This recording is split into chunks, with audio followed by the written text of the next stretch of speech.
Hi friends. Hi my family. உங்கள் எல்லாத்துட்டையும் நான் வந்து மன்னிப்பு கேட்டுக்கிறேன். எதுக்கு அப்படின்னு பார்த்தீங்கன்னா, நம்ம சேனலில் வந்து நான் சரியாக லாங் வீடியோ போடலை. ஏற்கனவே ஒரு வீடியோ போட்டதுமே வந்து பழைய வீடியோவை தான் நான் வந்து எடுத்து போட்டிருந்தேன். அதனால் நான் உங்ககிட்ட வந்து பெரிய மன்னிப்பு கேட்டுக்கிறேன். எல்லோரும் ஏமா லாங் வீடியோ வரலான்னு சொல்லிட்டு நிறைய கொஸ்டின் வந்துச்சு. அதே போல் லைவ் வரலன்னு நிறைய பேர் கேட்டிருந்தீங்க. அது வந்துட்டு ஒரு சிலர்லாம் கேட்டிருந்தீங்க, அம்மா நீங்கள் 100K வந்ததுக்கப்புறம் லைவ் வர மாட்டேங்கிறீங்க சரியாவேன்னு சொல்லிட்டு. ரீசன் அதெல்லாம் எதுவுமே இல்லை தங்கம். நீங்கள் இல்லைன்னா நான் இல்லை, எப்படி சொல்கிறது, பட்டதிலே படுன்னு சொல்லுவாங்க பார்த்தீங்களா, அந்த மாதிரி தான் எனக்கு. ஏன் எனக்கு மட்டும் கடவுள் அப்படி ஒரு கஷ்டத்தை கொடுக்குறேன்னு தெரியல. சரி, ஓகே, நான் இவ்வளோ நாள் வீடியோ போடாததுக்கு என்னை மன்னிச்சிருங்க. நான் முடிஞ்ச வரைக்கும் நான் உங்களுக்கு வீடியோ கொடுக்குறேன். ஏன்னா எனக்கு வீடியோ கொடுத்தே ஆகணும். என்னோடய அடையாளம் நீங்கள் தான், என்னோடய அடையாளம் என்னோடய யூடியூப் சேனல் தான். ஆனால் இதுக்கு நடுவில் நிறைய புயல்கள் அடிக்குது, நிறையா சுனாமி அடிக்குது. இப்போ நம்ம எப்படி சொல்கிறது, நீந்தி நான் எப்படி வர்றதுங்கிறத வழியை தேடிட்டு இருக்கேன், அவ்வளோதான். கண்டிப்பாக நான் நீந்தி வெளியே வந்துடுவேன். நான் வீடியோவுக்கு வராதுக்கு நான் முன்னே உங்ககிட்ட வந்து சாரி கேட்டுக்கிறேன், மன்னிப்பு கேட்டுக்கிறேன். இப்போ நம்ம வீடியோக்குள்ளே போயிடலாம். இதுதான் நம்ம சேனலை ஃபஸ்ட் டைம் பார்க்குறீங்கன்னா மறக்காமல் சப்ஸ்கிரைப் பண்ணிக்கோங்க. அப்போ தான் நான் போடுற வீடியோஸ் நீங்கள் மிஸ் பண்ணாமல் பார்க்க முடியும். அடுத்தடுத்து அம்மாக்கிட்ட புது மாற்றங்கள் உங்களுக்கு நான் கொண்டு வந்து தரப்போகிறேன். புது மாற்றங்கள் அம்மா லைஃப்பில் நடக்குது. ஏன் அம்மா லைஃப் புரட்டி போடுற மாதிரி ஒவ்வொன்றா நடக்குது. ஆனால் எனக்காக என்னை சுற்றி 10 நல்ல கெட்ட உள்ளங்கள் இருந்தாலும் 1000 நல்ல உள்ளங்கள் இருக்குது. அந்த நல்ல உள்ளங்களுக்காகவே நான் கண்டிப்பாக வீடியோ கொடுப்பேன். எனக்கு என்ன பேசினாலும் சரி, என்ன திட்டினாலும் சரி, அவங்களுக்காக நான் வந்து வீடியோ கொடுப்பேன். கொடுக்காம என்னால் இருக்க முடியாது. பட் நான் இத்தனை நாளாக கொடுக்காத ரீசன் வந்து நான் அதுவும் சொல்லிடுறேன். என்னை மன்னிச்சிடுங்க. நம்ம குலதெய்வ கோயிலுக்கு போயிட்டு வந்ததுக்கப்புறமா எனக்கு வந்து ஹெல்த் இஷ்யூஸ் வந்துருச்சு. சாரி, பேசுகிறதுலேயும் வந்து சில வார்த்தைகள் வந்து தடுமாறும். ஏன்னா அம்மாவுக்கு வந்து பல்ல டென்டில் வந்து நமக்கு கேப் இருந்துச்சுன்னு உங்களுக்கு தெரியும். மேலே உடஞ்சிச்சு, கீழே வந்து கேப் இருந்துச்சு. அது வந்து ஆடுதுன்னு அவங்கக்கிட்ட சொல்லிகிட்டு இருந்தேன். ஆனால் நான் அதுக்கு நினச்சிட்டு இருந்தேன், ஒரு மாதம் கழித்து நம்ம ட்ரீட்மெண்ட் எடுத்துக்கலாம் அப்படின்னு தான் நான் நினச்சேன். பட் கடவுள் புண்ணியத்தில் அது நீ இப்போவே எடுத்துக்கோ, கஷ்டத்தோட கஷ்டமாக நீ அதில் மூவ் ஆன் பண்ணணும், நீ கஷ்டத்தில் நீ ட்ராவல் பண்ணு, நீ ஏன் சந்தோஷமாக இருக்க, நீ சிரிக்கிறேன்னு நினச்சாரா, இல்லை இது எனக்கு வந்து அடுத்த கட்ட ஒரு நல்ல வாய்ப்பாக என்னன்னு தெரியல. பட் ஆனால் இதை விட நமக்கு நல்ல விஷயமும் நடந்துச்சு. அந்த நல்ல விஷயம் நடக்கும் போது எனக்கு என்னோடய ஹெல்த் இந்த மாதிரி ஆனது ரொம்ப வருத்தம். அதை என்னால் ஃபீல் பண்ண முடியல. பட் அது நான் தனியாகவே வீடியோ கொடுக்குறேன். இப்போ நமக்கு பல்லு பார்த்திங்கன்னா, இந்த பல்லு கீழே இருந்த பல்லு வந்து நான் ஞாயிற்றுக்கிழமை காலையில், சனிக்கிழமை ஆடி 18 நம்ம கோயிலுக்கு போயிட்டு எல்லாம் ஜாலியாக செம்ம சந்தோஷம். அந்த சந்தோஷத்தை எங்களால் உணர முடியல, ஃபீல் பண்ணி ஒரு நாள் அதை நாங்கள் சந்தோஷப்பட முடியாத அளவுக்கு கஷ்டங்கள் வந்துடுச்சு. பரவாயில்ல, நான் வந்து ஸ்ட்ரகிள் பண்ணிக்கிறேன். எதுக்கு அந்த கஷ்டங்கிறத அதுவும் நான் மென்ஷன் மட்டும் பண்ணுறேன். அதுக்கான டீட்டெயில்ஸ் எல்லாமே நான் அடுத்தடுத்த வீடியோவில் கண்டிப்பாக நான் கொடுப்பேன். என்னென்னு பார்த்தீங்கன்னா, நம்ம யூடியூப் சேனல் வச்சுருக்கிறத எல்லா பக்கமுமே ப்ராப்ளமாக இருக்குது. எல்லாம் சொல்லுவாங்க சொந்தக்காரன் தான் நமக்கு வந்து எதிரின்னு. எனக்கு சொந்தக்காரெல்லாம் எதிரி கிடையாது. அது நான் அடுத்தடுத்து சொல்கிறேன். இப்போ பார்த்தீங்கன்னா, ஞாயிற்றுக்கிழமை அன்னைக்கு நான் எந்திரிச்சிட்டு, நாங்கள் தூங்கினதே ரொம்ப லேட்டு, எந்திரிச்சு ப்ரஷ் பண்ணலான்னு பண்ணும்போது அந்த ப்ரஷ்ஷோட அந்த இது வந்து பல்லு கேப்பில் மாட்டி பல்லு வந்து மேலே தூக்கிட்டு வந்துடுச்சு. மேலே தூக்கிட்டு வந்தோடனே ரத்தமாக வருது, மயக்கம் வருது. எனக்கு என்ன பண்ணுறது என்னன்னே தெரில. அன்றைக்கி என் வாழ்க்கையில் முக்கியமான ஒரு நாள். நான் இந்த கஷ்டப்பட்டதுக்கான என்னோட அடையாளத்தை நிலநாட்டுற ஒரு நாள். ஆனால் அன்னைக்கு அப்படி நடந்துருச்சேன்னு சொல்லிட்டு ரொம்ப அழுதுட்டு வந்து இங்கேயே வந்து நான் விழுந்துட்டேன். அப்புறம் எங்கள் அக்கா கேரளாவிலேருந்து வந்திருந்தாங்க. அவங்கள்ட்ட ஏவ்ளா என்னவ்ளா ஆச்சுன்னு சொல்லி கேட்கும்போது இந்த மாதிரிக்கா அப்படின்னு. அப்புறம் அது ஒன்றும் இல்லை, நான் பிடுங்குறேன்னு சொன்னாங்க. நான் சரி ஓகேன்னு சொல்லிட்டு நான் ஹாஸ்பிட்டலுக்கு கால் பண்ணி கேட்டேன். ஹாஸ்பிட்டலுக்கு கால் பண்ண கால் ஆக்சுவலாக பிக் பண்ணவே இல்லை. இந்த மாதிரி நடந்துடுச்சு, டாக்டர்ஸ் எந்நேரம் வருவாங்க, எனக்கு 2 மணிக்கு நான் ஒரு இடத்துக்கு போகணும், எந்நேரம் வருவாங்க என்னன்னு சொல்லிட்டு கேட்கலான்னு சொல்லிட்டு கால் பண்ண என்னோடய கால் பிக் பண்ணவே இல்லை. ரொம்ப கஷ்டமாக இருந்துச்சு. அப்புறம் 10:30 வரைக்கும் யாருமே, பசங்க, அக்கா, சபரி, யாரும் எதுவுமே இல்லை. வீடு கூட திறக்கவே இல்லை. ஆக்சுவலாக எல்லாம் என்னையே பார்த்துட்டு அழுதுட்டு இருக்காங்க, ஏன் இந்த மாதிரி அப்படின்னு சொல்லிட்டு. அந்த கஷ்டத்துக்கு நடுவில் என் அக்கா தான் என்னை வந்து ரொம்ப ஊக்கப்படுத்தினேன். ஏய் விடு, இதை விட நம்ம நிறைய கஷ்டப்பட்டு வந்தோம், நமக்கெல்லாம் இப்படி தான் இருக்கும், நம்ம இதை தாண்டி வரணும், எவ்வளோ தைரியமான பிள்ளை நீ, என்ன இப்படி போய் சோர்ந்து போய் உட்காந்துருக்கேன்னு சொல்லிட்டு எங்கள் அக்கா என்னை வந்து மோட்டிவேஷன் பண்ணனா. என்னவா இருந்தாலும் சரி இந்த ஃபங்க்ஷனை நீ வந்து விடக்கூடாது. நான் ஆக்சுவலாக எனக்கு அந்த மாதிரி நடந்தாலும் நம்ம ஃபங்க்ஷன் போகக்கூடாது அப்படின்னு தான் நான் நினச்சேன். பட் ஆனால் அந்த ஃபங்க்ஷன் போனால் சிறப்பாக நடந்துச்சு. அதுவும் ஒரு நாள் நான் வீடியோ உங்களுக்கு போடுறேன். இப்போ நான் வீடியோ போடாததுக்கான ரீசன் தான், இப்போ நம்ம வந்து நேற்று ஹாஸ்பிட்டல் வந்து ஈவினிங் 5 மணிக்கு நமக்கு அப்பாயின்மெண்ட் கொடுத்தாங்க. திங்கட்கிழமை ஈவினிங் 5 மணிக்கு நமக்கு அப்பாயின்மெண்ட் கொடுத்தாங்க. கொடுத்ததுக்கப்புறம் நம்ம ஹாஸ்பிட்டல் போனோம். போனதுக்கப்புறம் ஃபுல்லாக செக் பண்ணி பார்த்தாங்க. பார்த்துட்டு பார்த்தீங்கன்னா 15 சொத்தைப்பல் இருக்குதுன்னு சொன்னாங்க. ஆனால் நான் போனது என்னமோ பார்த்தீங்கன்னா பல் இந்த மாதிரி ஆயிடுச்சு, இதுக்கு நம்ம வந்து இது பண்ணலாம் அப்படின்னு தான் நான் வந்து ஹாஸ்பிட்டலே போனேன். ஆனால் அவங்க என்ன சொல்லிட்டாங்கன்னா 15 சொத்தைப்பல் இருக்குது, 3 பல் பிடுங்கணும் அப்படின்னு சொல்லிட்டாங்க. ஐ மீன் இந்த சைடில் இருக்க பல் 3 பிடுங்கணும்னு சொல்லிட்டாங்க. அது ஃபஸ்ட்டு எனக்கு கொடுத்த ஒரு ஷாக்கு.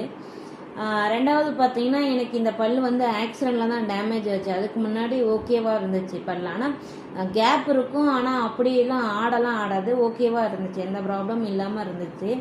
இப்போ ஆக்சிடெண்ட் 2 வருஷத்துக்கு முன்னாடி நடந்ததில் அந்த மாதிரி ஆயிடுச்சு.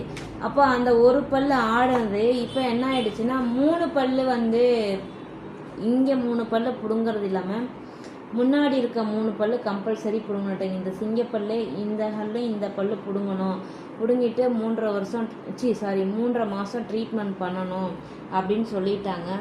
வண்டியில் ஒரு அக்ஷு எக்ஸ்ரேல எக்ஸ்பிளைன் பண்ணுவாள். எனக்கே முடியாது.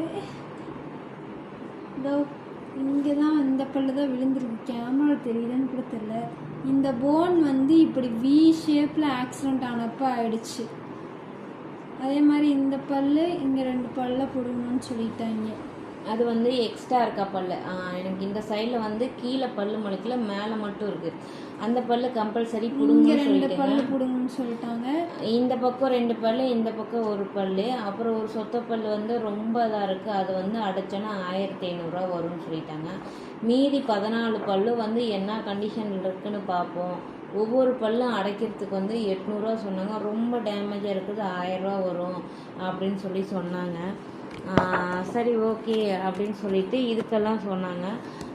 நானும் அந்த எக்ஸ்ரேலாம் எடுத்து வர சொன்னாங்க. இந்த எக்ஸ்ரே எடுக்க 600 ரூபா.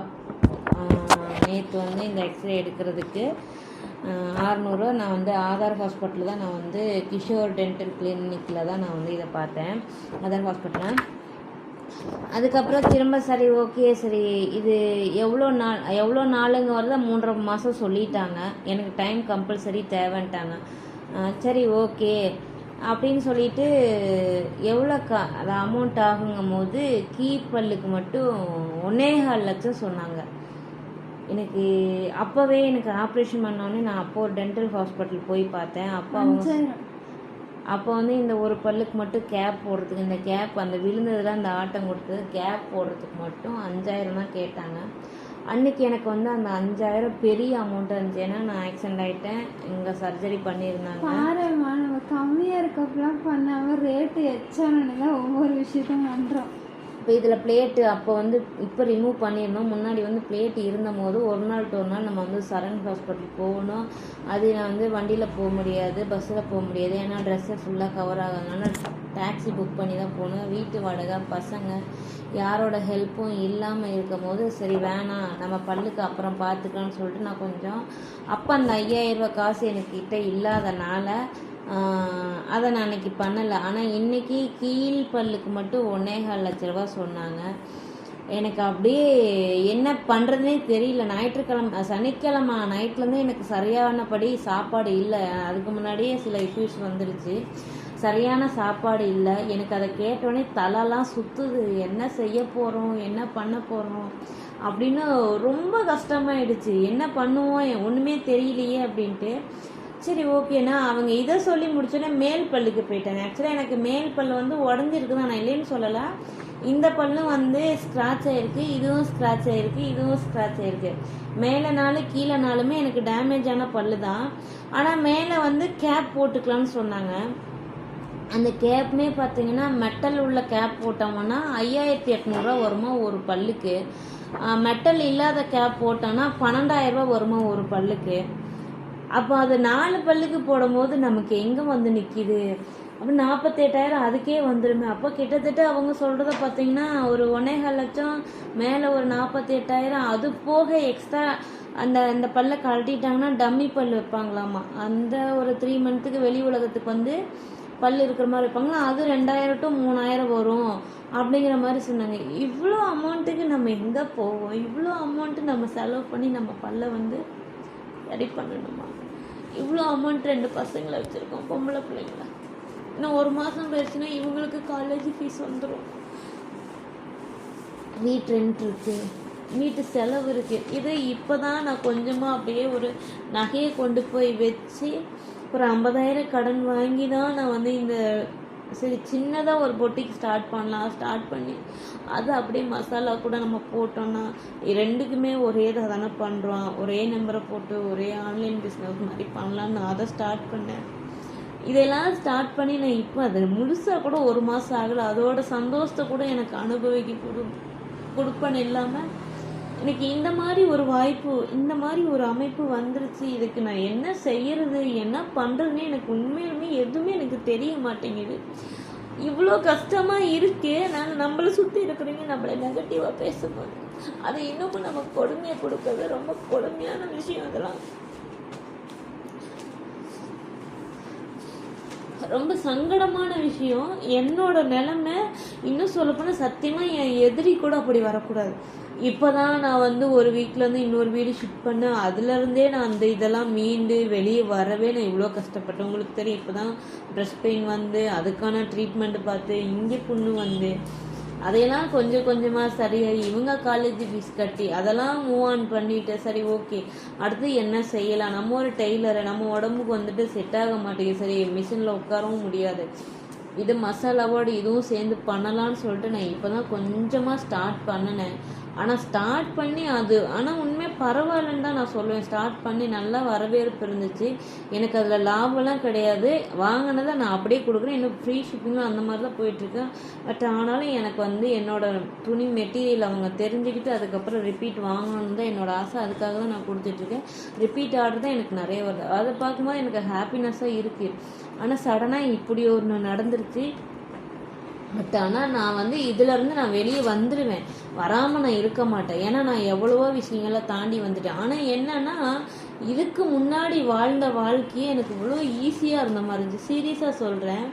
2016 2023 வரைக்குமே நான் வாழ்ந்த வாழ்க்கை வந்து நான் அடிபட்டு மறு ஜென்மம் எடுத்து வந்துமே அது எனக்கு ஒரு பெரிய விஷயமா தெரியல. ஈஸியாக நான் கடந்து வந்துட்டேன், ஈஸியாக வாழ்ந்துட்ட மாதிரி இருக்குது. ஆனால் 2024 எனக்கு பிறந்தது ஏன் எனக்கு இவ்வளோ கஷ்டம்னு தெரியல. ஆனால் எந்த ராசி பலனை பார்த்தாலுமே மேச ராசிக்கு வந்து இது இப்படி இருக்குது, அது இப்படி இருக்குது, உங்களுக்கு குரு பகவான் இருக்கான், ராசி இப்படி இருக்குது, நல்லா இருக்குது, நீங்கள் வந்து ஓன் பிஸ்னஸ் பண்ணீங்க, நீங்கள் நல்லா வருவீங்க, ஆஹா ஓஹோங்கிறாங்க. ஆனால் எனக்கு மேசராசி பரணி நட்சத்திரம் தான். ஆனால் இப்போ வரைக்கும் எனக்கு நல்லதே நடக்க மாட்டேங்குது. எதுவாக இருந்தாலும் அது ஒரு எப்படி சொல்கிறது பெரிய சங்கடத்தில் கொண்டு போய் விட்டுது. அதை எப்படி நான் மீண்டு இதெல்லாம் வெளியே வர்றதுன்னு தெரியல. தயவு செஞ்சு என்னோட வீடியோவை நீங்கள் பார்த்துட்டு இதுக்கு நான் என்ன பண்ணலான்னு சொல்லிட்டு உங்களோட கமெண்ட்ஸை கொடுங்க. உங்கள் கமெண்ட்டால் தான் நான் ஏதோ சில கமெண்ட் என்னை கஷ்டப்படுத்தினாலும் மீறி இருக்க அத்தனை நல்ல கமெண்ட்டுக்காக தான் நான் திரும்ப எனக்கு என்னோட முகம் என்னவா இருந்தாலும் சரி, என்னோட மூஞ்சி என்னவா இருந்தாலும் சரி, என்னோட வாய் என்னவா இருந்தாலும் சரி, என்னோட தோற்றங்கள் என்னவா இருந்தாலும் சரி, நான் இயல்பாக இப்படி தான் இருக்கேன். நேச்சுரலாக என் வீட்டில் எப்படி இருக்கணும் நான் அப்படி தான் இருக்கேன்னு சொல்லிட்டு நான் உங்ககிட்ட என்னோட ஒரிஜினல் ஃபேஸை வந்து நான் எதையுமே எடிட்டிங் இல்லாமல் எந்த ஒரு இதுவும் இல்லாமல் நான் உங்ககிட்ட கொடுத்துட்ருக்கேன். கண்டிப்பாக ஒரு சிலருக்கு பிடிக்கும், ஒரு சிலருக்கு பிடிக்காது, ஒரு சிலர் கமெண்ட்டெல்லாம் நான் பார்க்குறேன். வர உங்களால் பார்க்க பிடிக்கவே இல்லைங்கிறதெல்லாம் நிறைய பார்க்குறேன். ஆனாலும் பிடிக்கிற நல்ல உள்ளவங்களுக்காக நான் வீடியோ கண்டிப்பாக கொடுப்பேன். ஆனால் யாரெல்லாம் பிடிக்கலன்னு சொல்கிறாங்களோ அவங்க தான் ஃபஸ்ட்டு கமெண்ட் பண்ணுறாங்க. ஸோ அவங்க நம்ம வீடியோக்கு வெயிட் பண்ணுறாங்கிறத நான் தெரிஞ்சுக்கிட்டேன்.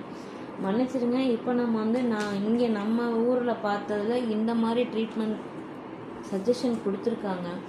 இது போக நான் வந்து நாளைக்கு கேரளாவில் அப்பாயின்மெண்ட் டாக்டர் 10 மணிக்கு கொடுத்துருக்காரு. அக்கா மூலியமாக தான், அவங்க ஃபேமிலி டாக்டரு, அவங்க மூலியமாக தான் நம்ம வந்துட்டு அடுத்த ஹாஸ்பிட்டல் போக போகிறோம். சரி, எனக்கு வந்து வியாழக்கிழமை அன்னைக்கு சர்ஜரி பண்ண அப்பாயின்மெண்ட் கொடுத்துருக்காங்க. நான் பார்த்த ஹாஸ்பிட்டலில். இன்னொரு ஹாஸ்பிட்டலில் நம்ம வந்து சஜஷன் கேட்கலாம், ஒரு கன்சல்ட்டிங் போகலாம். இதை விட அதில் ஒரு 10,000 15,000 கம்மியானா அப்படியே நம்ம அந்த ஹாஸ்பிட்டலில் பண்ணிக்கலாம் அப்படிங்கிற ஒரு மைண்ட் ஆஃபில் தான். எனக்கு ஒன்றுமே தெரியாமல் உட்காந்து அக்கா காலையில் கால் பண்ணி எதுனாங்க, அக்கா இந்த மாதிரி சொல்கிறாங்க, 1.25 லட்சம் சொல்கிறாங்க, எனக்கு கீழ்கோள் மட்டும் சரியானால் போதும், ஆனால் இந்த மாதிரி சொல்கிறாங்கன்னு சொன்னேன். அப்போ வெயிட் பண்ணு பாப்பா, நான் வந்து கேட்டு சொல்கிறேன்னு சொன்னாங்க. சரி, ஓகே, ஒரு கன்சல்ட்டிங்கு நம்ம கேரளாவில் பார்க்கலாம்.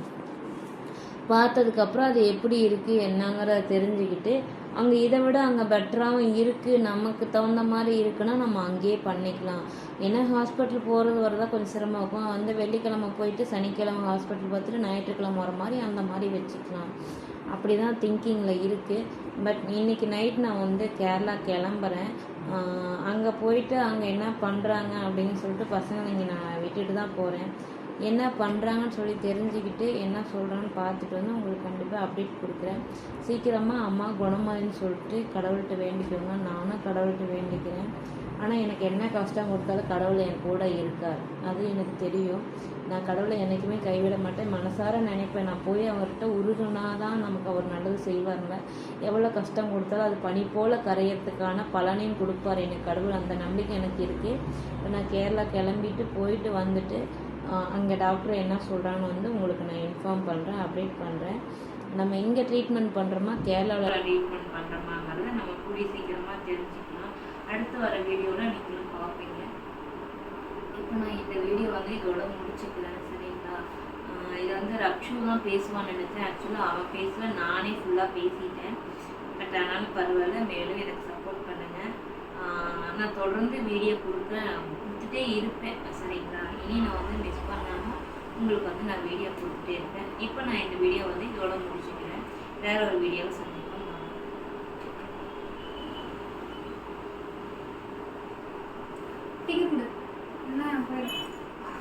என்ன பைத்தியம் பண்ணி வச்சுட்டு இந்த அப்படியே